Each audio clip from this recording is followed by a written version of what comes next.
माननीय केंद्रीय मंत्री डॉक्टर जितेंद्र सिंह जी का हम सब स्वागत करते हैं और आप सब मीडिया के भाइयों का भी हम धन्यवाद करते हैं कि आप इतनी गर्मी में और इतनी देर से हमारे मध्य में हैं। ये आज माननीय जितेंद्र सिंह जी यहाँ प्रेस को एड्रेस करेंगे। विकसित भारत का अमृत का सेवा, सुशासन और गरीब कल्याण के 11 वर्ष, ये कोई आधे घंटे में समाप्त नहीं हो सकता है। माननीय प्रधानमंत्री नरेंद्र भाई मोदी जी की इतने काम है 11 वर्षों में, लेकिन हमारे माननीय जितेंद्र सिंह जी, मुझे उनका जिस ढंग से वो प्रेस को एड्रेस करते हैं, इसमें अच्छे तरीके से 11 वर्षों के कामों को हम सबके सामने रखेंगे। मैं इतना ही कहना चाहूंगा कि इन 11 वर्षों के अंदर बड़े फैसले हुए। 370-35 से हटा, ट्रिपल तलाक जो है वो खत्म हुआ। ऑपरेशन सिंदूर के तहत 100 किलोमीटर अंदर घुसकर 9 आतंकवादी ठिकाने ध्वस्त हुए। इन 11 वर्षों में 25 करोड़ लोग गरीबी रेखा से ऊपर आए। अगर इस पे सारी जब हम बात करेंगे तो एक लंबी बात हो जाती है, लेकिन आज हम सिर्फ और सिर्फ माननीय जितेंद्र सिंह जी को सुनना चाहते हैं। मैं माननीय सीधे तौर पर माननीय जितेंद्र सिंह जी को अनुरोध करूंगा कि वो आप सब यहाँ मीडिया को एड्रेस करेंगे। धन्यवाद।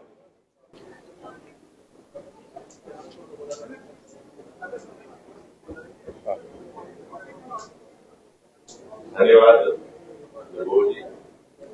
जी। हमारे साथ पूर्व मुख्यमंत्री जी हैं, पूर्व मंत्री प्रिया जी हैं, सारे हमारे वरिष्ठ अधिकारीगण हैं, भाजपा साथी भी हैं, और मुझे खुशी है कि आज ये आयोजन प्रभारी जम्मू में किया जा रहा है।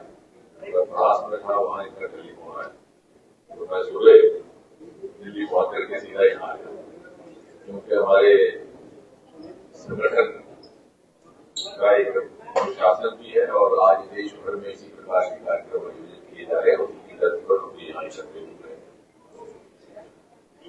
अब क्योंकि सरकार भी इस अभियान के साथ जुड़ी है, संगठन भी भिन्न प्रकार के कार्यक्रम देश के भिन्न शहरों में, कस्बों में, जिला स्तर, मंडल स्तर तक किए जा रहे हैं। उसमें गोष्ठियां भी शामिल हैं, संवाद भी है, प्रेस वार्ताएं भी हैं। इसलिए मुझे लगता है कि और बहुत सारी प्रदर्शनी भी है, तो बहुत सारी बातें ऐसी हैं जो आपकी जानकारी में पहले ही आ चुकी भी होगी और बहुत सारी बातें आपको पहले से इस मुद्दे को मिली भी होगी। इसी तरह से बहुत सारी बातें आपको लगता है कि सुनाई भी जा रही है और एक बार फिर से आपको दोहराने के लिए यहाँ पर बैठा है। तो मैं कोशिश करूंगा not to take the risk of being repetitive and causing boredom। एक दूसरे पर्सपेक्टिव से इस विषय को रखने का प्रयास, क्योंकि वो एक ये भी सौभाग्य हासिल रहा कि शुरू से लेकर आगे तक 11 वर्ष बड़ी नजदीक से इस सरकार को देखने का अवसर रहा, लगातार निरंतरता के साथ देखने का अवसर रहा। और उस क्षण से आज तक जब पहली बार मोदी जी ने शपथ ग्रहण की, कहानी शुरू होती है 26 मई सन 2014। Story begins in the evening of May 26, 2014। और मैंने उधर एक छोटा सा ब्लॉग लिखा था, बाइलिंगुअल। मैंने लिखा था कि सांझ की घड़ी थी, लगभग 6:30 का वक्त था, और जो शाम ढलने लगी, रात के अंधेरे फैलने लगे, तो यकायक अचानक ऐसा लगा मानो सूर्यास्त के समय सूर्योदय हो गया। हजारों लाखों टेलीविजन सेट और उनकी रोशनी से रात को चीरते हुए उजाला, इतना उत्साह, इतना उल्लास और साथ ही साथ इतनी उम्मीद मोदी जी के आने पर। और कई बार इस प्रकार के कार्यक्रम राष्ट्रपति भवन के भीतर हुआ करते हैं, दरबार हॉल में, लेकिन इस बार पार्टी की ओर से ये निर्णय लिया गया था कि इतना अधिक उत्साह, संख्या बहुत अधिक होगी और खुले आंगन में रखा जाए। और उस सवाल का विवरण करते हुए मैंने आखिर में लिखा था, what we witnessed Today is sunrise at sunset, beginning of a journey from despair to hope, from pessimism to optimism. और ये उत्साह, ये उल्लास और ये उम्मीद इसलिए थी कि 2014 से पहले देश हताश हो चुका था, समाज में इतनी ज्यादा निराशा थी, घोटाले ही घोटाले, भ्रष्टाचार ही भ्रष्टाचार, दूसरे देशों में भारत की प्रतिष्ठा बड़े नीचे स्तर पर चली गई थी। हमारे युवा विदेश में जाते तो अपना परिचय देते हुए संकोच करते, उनको बाहर के लोग इस नजर से देखते कि मानो वो भ्रष्टाचारियों की और चोरकारों की संतान है।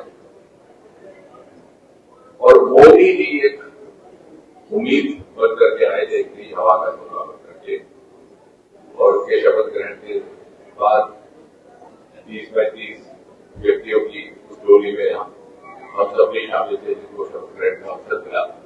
और इस प्रकार से प्रारंभ हुई ये संकल्प की यात्रा और सिद्धि तक पहुंचाने का इसका प्रण। और पिछले 11 वर्ष यदि आप देखते हैं सारे जो नरक यहां पर थे गए, मुजाहिदा जमाना तक तथ्य और तुलना का, तो मुझे लगता है कि इसके बाद कोई वजाहत करने की आवश्यकता नहीं। लेकिन मुझे विश्वास है कि इतिहास का इसके पीछे जो की गई कठोर परिश्रम है, वो जो निरंतर प्रयास है, उसके ऊपर भी किसी न किसी दिन विश्लेषण करेंगे।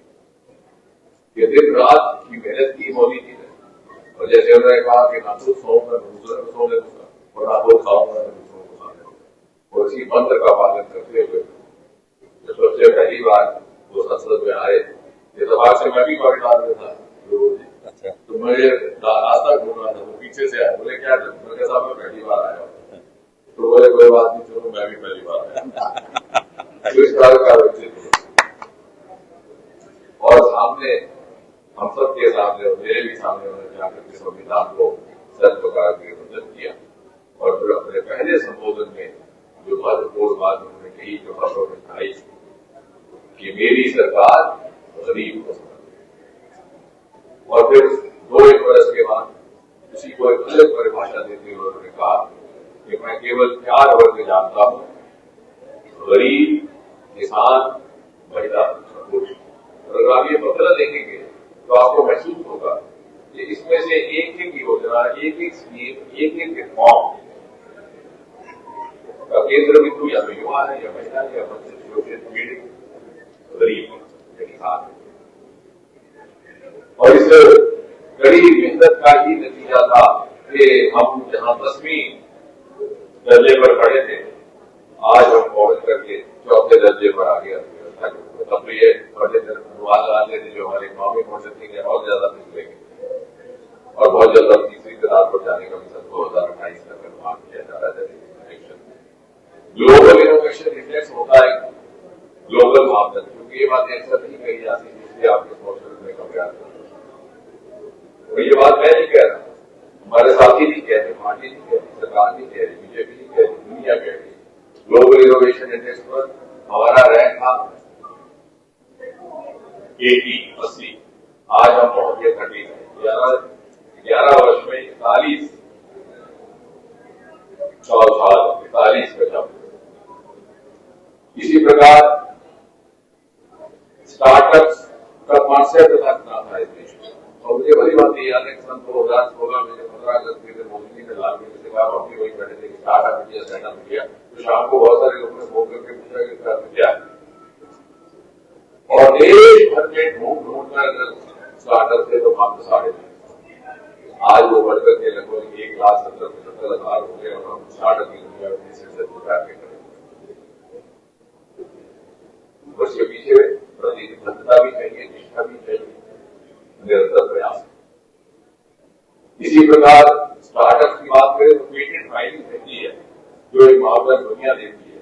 हम इस वक्त हिंदुस्तान दुनिया में 6ठे दर्जे पर, रैंक 6 इज पेटेंट फाइलिंग। लेकिन उससे भी महत्वपूर्ण बात, मतलब इससे क्षेत्र से जुड़े हुए लोग भी नहीं कहते, मैं कल भी समझा रहा था कि what is important is that nearly 56% of the patent have been filed by resident Indians, अर्थात ऐसे जो जन्मे यहाँ, पले यहाँ, प्रशिक्षित यहाँ हुए, इनोवेशन यहाँ किया, नवाचार यहाँ किया,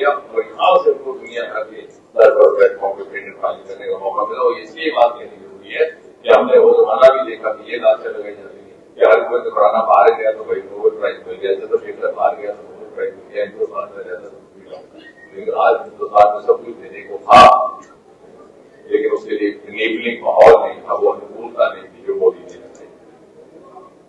तो हिंदुस्तान में रहते हुए बिना किसी विदेशी धरती की आस रखते हुए यहां से मान्यता प्राप्त कर, डिफेंस में जब ये सरकार आई तो हवाई जहाज तक खरीदने बंद हो चुके। आज हमारा निर्यात, हमारा एक्सपोर्ट 34 गुना ऊपर चला गया है, to the extent of 23,622 crore. Khadi के नाम पर ना कभी किसी को ये तस्वुर था कि ये भी कोई उद्योग के लिए उपयोग में आने वाला साधन हो सकता है। आज लाखों करोड़ों रुपए का खादी का टर्नओवर है। मोदी जी ने नारा दिया, khadi for fashion, khadi for nation. आज डिजाइनर कुर्ते बनते हैं खादी में, जो विदेशों में जाते हैं, यानी उससे भारत का नाम भी वो साथ ले जाते हैं और भारत को की आमदनी का भी साधन बनते हैं। अब यदि अगर आपको ये संक्षेप में पूछें कि मोदी जी के गवर्नेंस मॉडल का हॉलमार्क क्या है, हाईलाइट क्या है, तो मैं समझूंगा कि उसको अगर सरलीकरण करना हो तो you can categorise it in 4 classes. उसको 4 श्रेणियों में आप तस्लीम कर सकते हैं। पहला, कि मोदी's governance reforms were not mere governance reforms, they were in fact socio-economic reforms at the same time। यानी जो प्रशासनिक सुधार हम अक्सर कहते हैं सरकारी भाषा में और पत्रकारों की भाषा में, वो केवल प्रशासन के तक सीमित नहीं थे, उनका बड़ा दूरगामी सामाजिक और आर्थिक भी प्रभाव है। दूसरी श्रेणी, ये जितनी भी स्कीमें हैं, ये जितनी भी योजनाएं हैं जो आप प्रदर्शनी में देख रहे हैं, इनके पीछे कामयाबी का राज ये कि they were driven by optimum technology। Technology का पर्याप्त उपयोग करते हुए उन्हें आगे बढ़ाया गया। हमने इसके बाद की मिसाल भी मोबाइल की। तीसरा, Modi ji introduce a new culture, new work culture, the culture of saturation rising of world bank. अर्थात जिस चीज की जहां आवश्यकता वहां पहुंचानी, जिस व्यक्ति को जिस चीज की आवश्यकता है वो उस तक पहुंचे, भले उसने वोट दिया हो कि ना दिया। ऐसा कल्चर कांग्रेस के जमाने में ना था। हमने देखा कई मोहल्ले छूट जाते थे जहां से कांग्रेस को वोट नहीं मिलता था, वहां पानी की नाली निकालते थे। ये जहां बैठे हैं दुर्गा में से एक बार हमारे पास शिकायत है, एक मोहल्ला छोड़ दिया गया। और चौथा, futuristic vision but rooted in Indian इतिहास, यानी आधुनिक साधनों का भरपूर इस्तेमाल करना, परंतु अपनी विरासत के साथ समझौता किए बिना। अब अगर आपको मैं 2-3 उदाहरण दूं तो क्या बोर्ड जी ने हमें अनुमति दी है आधा घंटा बात करने की, तो ये बता भी देंगे क्यों बंद करना है। तो जब मैंने कहा कि सोशल इकोनॉमिक, तो एक अक्सर बात जो कभी जिक्र में नहीं आती, लेकिन मैं आपको याद करवाना चाहूंगा। अगर सरकार बनने के तुरंत बाद 1-2 महीने के बाद जो पहला एक फैसला हुआ था, जिसका बहुत ज्यादा चर्चा भी, बहुत ज्यादा मीडिया में भी नहीं आया, वो था कि अंग्रेजों के जमाने से चली आ रही एक कुरीति थी उसको समाप्त करने का निर्णय लिया गया। Dubious legacy of the British Empire कि हर नौजवान को अपने दस्तावेज नेशनल अफसर के साथ जाके दस्तखत करवा के नेशनल करने, और हम आप जब जिस प्रत्येक से आते थे, जब 9वीं 10वीं कक्षा में पहुंचते थे, कहा जाता था कि रजिस्ट्रेशन कराओ, गेजेटेड अफसर के पास जाओ। तो हमें ये नहीं था मालूम रहता कि गेजेटेड अफसर कहाँ उपलब्ध होता है, और कल्पना करता था हमारा बचपना कि शायद 2 आंखें की जगह 3 आंखें होंगी और 2 नाक होंगे। और मैंने खुद 11वीं कक्षा में जब मेरे रजिस्ट्रेशन की दिक्कत आई तो एक बड़े बुद्धिमान सज्जन मेरे, उन्होंने कहा साहब सारे कागज हमें दीजिए और साथ में 5 रुपए दीजिए, और शाम तक आपको रजिस्ट्रेशन करके वापस पहुंचा दें। वो 5 रुपए भी हमारे एक मित्र ने। ये कितना दूरगामी, यानी जब मैंने कहा कि this also has a social economic impact, तो you realize that this simple decision send out a message that okay now we have a prime minister, now we have a government which has the capacity to trust the youth of this country. प्रतिशत युवा हो, यदि आप विश्वास ही नहीं करें तो आप पूरा देश कैसे चलाएंगे? फिर तो कल आप अपने बच्चों से भी कहेंगे कि मास्टर की मार्कशीट की तहसीलदार या किसी से टेस्ट करके लाओ। और उसके बाद इतफाक से ये भी मेरा ही विभाग था डीओपीटी। उसके बाद 15 अगस्त 2015 में लाल किले से मोदी जी ने कहा कि क्या इंटरव्यू की समाप्त नहीं हो, ये भी एक सत्य अपनी अच्छी बात है। लेकिन मैं युवाओं की दृष्टि से बात करने का प्रयास करता हूँ, क्योंकि अक्सर ये शिकायत आती थी कि जिसके 100 करने से रिटर्न में उसको इंटरव्यू में फेल कर दिया जाता और जिसका प्रश्न करना होता तो इंटरव्यू 100 लेकर के लिए किया जाता। और मुझे गर्व है कि इससे भी विभाग डीओपीटी का ही जुड़ा था। 3 महीने में मात्र हमने पूरी प्रक्रिया सफल की और 1 जनवरी 2016 में आदेश जारी कर दिया गया। इंटरव्यू केवल क्वालिफाइंग होगा, उसके अंक रखे जाएंगे। जम्मू कश्मीर में वो लागू हुआ गवर्नर राज 1970 के हटने के बाद। इसी प्रकार लगभग 1600 ऐसे नियम थे जो हमने हटा दिए। मैं कहा करता हूं कि अक्सर at the end of the day जो ये कहानी सुनाते हैं अपने खाते खातियों को, जब मैं मंत्री था मैंने ये कानून लाया, जब मैं सेक्रेटरी था मैंने ये कानून लाया। मैंने कहा हमारे साथी ये कहानी सुनाएंगे कि जब मैं था तो मैंने ये कानून हटाया, मैंने अटेस्टेशन से मुक्ति दिलवाई, मैंने इंटरव्यू से मुक्ति दिलवाई। इसी तरह तीसरा, क्योंकि इनको कहा जाता है good governance practices, but they are not mere good governance practice, they are long term social economic community. तीसरा पेंशन को लेकर ये कानून था कि अगर कोई तलाकशुदा बेटी है, सिंगल डॉटर, उसके अगर पिता का देहांत हो जाता है तो उसकी फैमिली पेंशन उसके भाइयों को मिलेगी, उसको नहीं मिल सकती है उसकी मां। वो कानून हटा दिया गया, उसको भी बराबर का अधिकार बताया। जिस जमाने में हम गुजर रहे हैं उस जमाने के तकाजे को देखते हुए एक और नियम उसके साथ जोड़ दिया गया कि अगर कोई महिला अधिकारी है तो उसको ये भी मोहलत रहेगी कि वो अपने बाद फैमिली पेंशन का हकदार अगर अपने पति के अलावा किसी और को बनाना है तो वो भी बना सकती है, जो कि पहले रिवायती तौर पर यह था कि automatically husband would be the beneficiary. इसी तरह से एक और कानून जो हमने हटाया, जो सरकारी कर्मचारी को जिसका एहसास होगा कि अगर किसी कर्मचारी की मृत्यु 7 या 10 वर्ष के भीतर हो जाती है तो उसको फैमिली पेंशन का अधिकार नहीं रहता।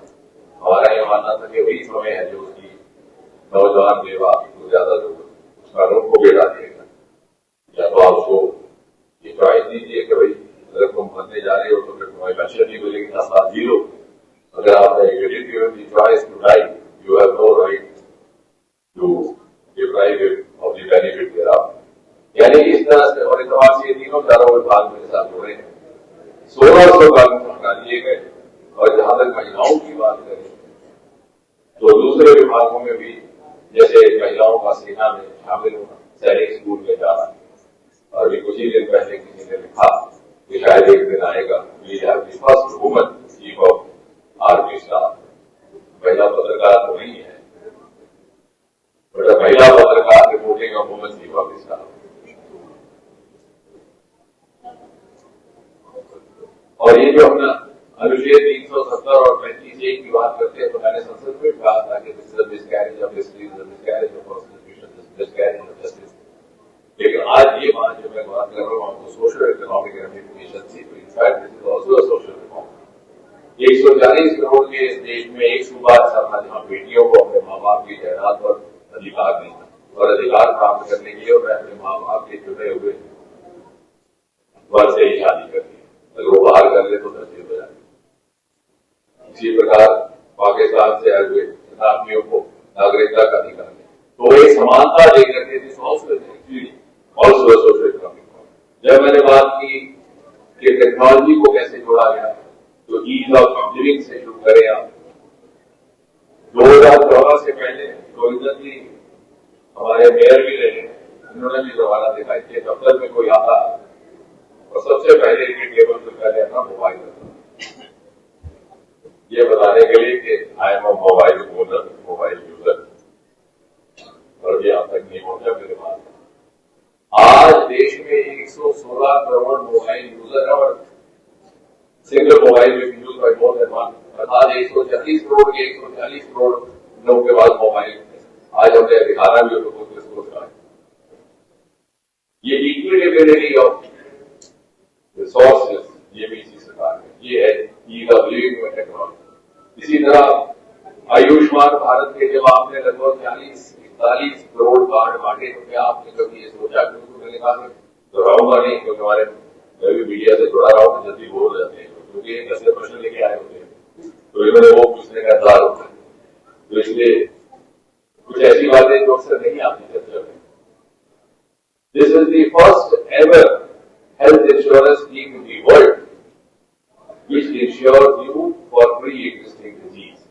अगर आप अपनी हेल्थ इंश्योरेंस करने जाए तो आपका पूरा जांच होती है, अगर आपको हार्ट की बीमारी तो हार्ट के लिए इंश्योरेंस नहीं मिलती, लेकिन हाँ अगर आज कैंसर का पता चलता है कल जाइए इंश्योरेंस करवाइए, आपको कैंसर का भी खर्चा मिलेगा किसी और इंश्योरेंस की वजह से।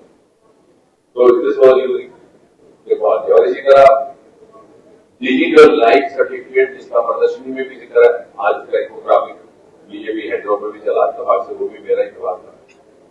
हर साल हमारे बुजुर्ग को अपने जिंदा होने का प्रमाण पत्र देना, जो हमें लगा कि मांगी है, मैं चाहता हूँ तो सबमिट कर दिया जाए, लेकिन बैंकवालों ने कहा कि नहीं, इसको इसका दुरुपयोग भी हो सकता है, हम कर दें।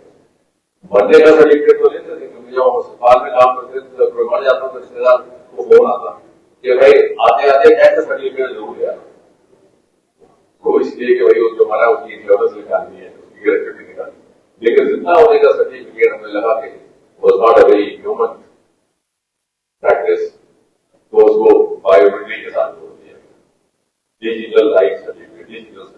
और अब ये एहसास हुआ कि हिंदुस्तान में नहीं की लकीरें भी इंश्योरेंस नहीं देती, क्योंकि you are the first to introduce face recognition technology for generating life certificate. इसमें ऐप है, मात्र उसमें चेहरा देखिए अपने कैमरे में और 50-55 सेकंड के भीतर आपके बैंकर के पास आपके जिंदा होने का प्रमाण पत्र उपलब्ध हो जाता है।